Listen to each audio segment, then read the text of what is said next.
Hi, this is Jean Marie. I wanted to walk through some of the problems that I'm having with the HSPI project builder that's published out on GitHub and the documentation that walks you through how to build on a C Sharp Homeseer plugin. So, walking through the documentation, which is fantastic in that it exists, it's not like this everywhere else, but it does leave some issues that it doesn't really cover. So I just wanted to walk through that in a video fashion to see if maybe that might get some better understanding as to what I'm coming across. So in step one, it says in Visual Studio, open tools and extension and updates. That's been done. Pulled in the template. Then moving on, it walks you through exactly where that is, and that's correct within Visual Studio. Did the Homeseer, and then did the download, and then built a new template. We're going to walk through that as well. Also noticed on the build on my first attempt that the version of Visual Studio that I had was different than what it was built with, so I downloaded 4.72, and that seemed to have fixed it. That's not really clear in the documentation. It might be something that needs to be annotated. So let's launch videos of Visual Studio. And we do just like documentation states after the tools, extensions, and updates have been installed for Homeseer. We do File. We do New Project. We're going to do a Visual C Sharp Homeseer. We're going to do a plugin B in this example. And the name, I'm going to call it HSPI underscore plugin B, and let's call it B3. This is my third attempt.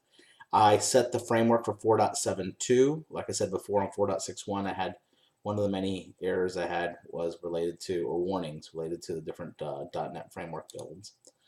I had to download this for Visual Studio to have this as an available option. I click OK.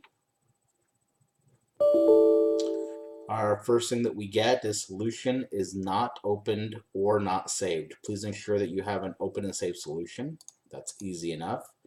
We go click on the Save All, and we'll leave the name the same in the Homeseer development folder that I have created. We click Save, and there's that. Now, back to the documentation. It simply states after you do this, once installed, the templates create a new, Homeseer project, and F5 to launch. Well, that's not going to initially work. If you hit F5, we're going to get some errors related to namespaces. Beyond that, I suspect that another problem is that we don't have the references that call up Homeseer.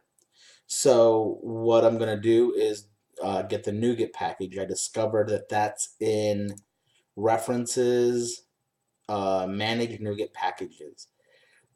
This was through digging around in some Google. This is something we might want to add to the documentation if possible. And here I did a browse. I typed in Homeseer.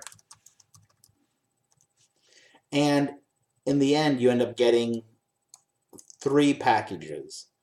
I don't know which of these we're supposed to use. I just noticed that this one had a date of November 8th, whereas the first one had a date of October 28th of this year. So I'm going to go with the most recent one, again, not knowing what the difference is. Might want the documentation to talk about why there's 2 and what the differences are. And we click install here. It pops this up. We say okay to that. We have to accept the licenses. We accept that. And we see it add a ton of new references into the project. You can see that happening here. So we got a bunch of references. Now, I don't know if this requires Homeseer, so let's go ahead and run Homeseer. So that's running Homeseer now. And great, that's running. We'll close that. And we'll do the build again. And now we get this error where The Winder native PowerShell doesn't run. It's like, okay, well, I can see the path, and I don't think that path is on my system.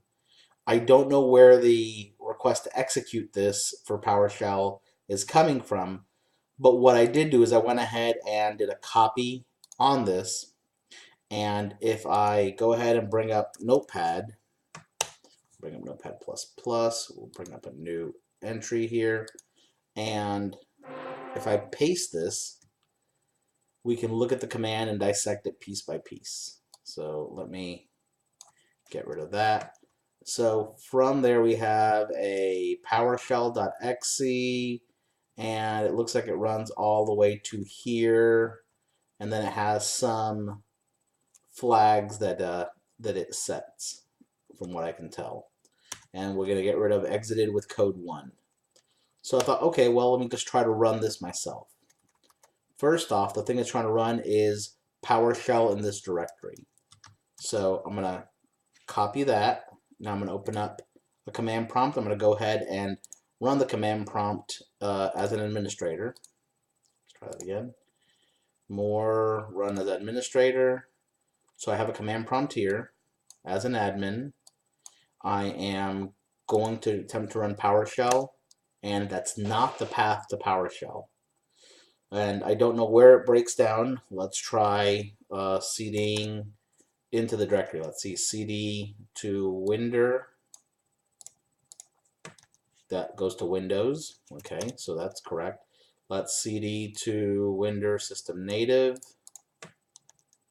Aha, and there's our first one. So it doesn't, that path doesn't exist. But I suspect we can still run PowerShell,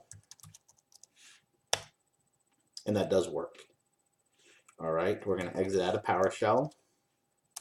And I think what we'll do is we'll just run PowerShell and just copy and paste the rest from the previous window above. So here is our execution. We're going to try to run it. And now we get a further error saying that the cannot be loaded because running scripts is disabled on the system. So I don't know what the purpose of this PowerShell is. It's not really spelled out anywhere why this PowerShell has to run. I don't know where it's running from. I guess that's the major issue right now, and I don't have any more details on that. Well, I guess it does tell me here. HSPI plugin B3 CS project line 116. Okay, let's take a look and see if we can find that. So if we go here, we go open and explore. CS prog, that's the thing. It says line 116. So let's edit this, and we'll go down to 116, and here we go. That's where it's running from. Target after build. So why is this necessary? What does it do? And how could I modify my system to get this to run? It's not really spelled out anywhere. I don't know where else to search. That's everything. So if anybody that's watching this could give me some guidance, I would like to start trying to use this template to build some HomeSphere plugins. Thank you.